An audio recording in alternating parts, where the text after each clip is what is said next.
حدیث نبی صلی اللہ علیہ وآلہ وسلم ہے۔ حضرت ابو ہریرہ رضی اللہ تعالی عنہ کہتے ہیں کہ رسول اللہ صلی اللہ علیہ وآلہ وسلم نے لوگوں کے سامنے خطبہ دیا تو فرمایا، اللہ نے تم پر حج فرض کیا ہے۔ ایک شخص نے پوچھا کہ ہر سال آپ خاموش رہے، یہاں تک کہ اس نے اسے 3 بار دہرایا، تو آپ نے فرمایا اگر میں یہ کہہ دیتا ہاں تو وہ واجب ہو جاتا، اگر واجب ہو جاتا تو تم اسے ادا نہ کر پاتے، تو مجھے میرے حال پر چھوڑے رہو یہاں تک کہ میں تمہیں تمہارے حال پر چھوڑے رکھوں۔ تم سے پہلے لوگ بکثرت سوال کرنے اور اپنے انبیاء سے اختلاف کرنے کے سبب ہلاک ہوئے۔ جب میں تمہیں کسی بات کا حکم دوں تو جہاں تک تم سے ہو سکے اس پر عمل کرو، اور جب کسی چیز سے روکوں تو اس سے باز آ جاؤ۔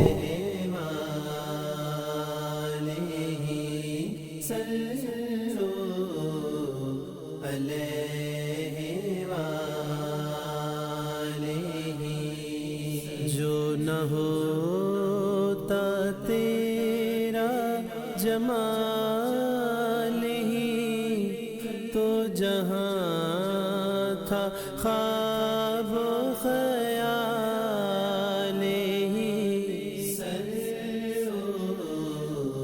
حدیث نبی صلی اللہ علیہ وآلہ وسلم ہے۔ عبداللہ بن عباس رضی اللہ تعالی عنہما سے روایت ہے کہ رسول اللہ صلی اللہ علیہ وآلہ وسلم کھڑے ہوئے اور فرمایا، بے شک اللہ تعالی نے تم پر حج فرض کیا ہے۔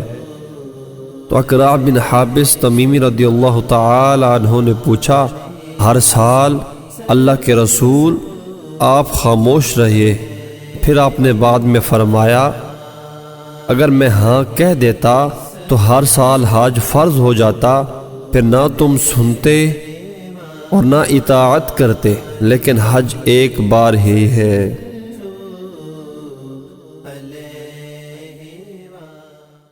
اگر آپ کو ہماری ویڈیو پسند آئی ہے تو اسے اپنے دوستوں میں شیئر کرنا نہ بھولیے تاکہ آپ کے دوست اس سے مستفید ہو سکیں، اور اس طرح کی مزید ویڈیوز دیکھنے کے لیے ہمارے چینل کو سبسکرائب کرنا اور بیل آئیکن پر کلک کرنا نہ بھولیے۔